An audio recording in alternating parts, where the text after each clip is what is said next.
வந்தது தெரியும் போவது எங்கே வாசல் நமக்கே தெரியாது. வந்தவரெல்லாம் தங்கிவிட்டால் இந்த மண்ணில் நமக்கே இடமேது.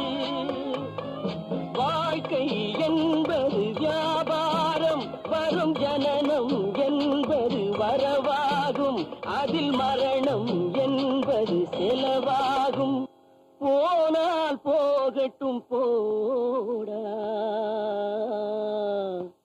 போனால் போகட்டும் போடா. இந்த பூமியில் நிலையாய் வாழ்ந்தவர் யாரடா? போனால் போகட்டும் போடா.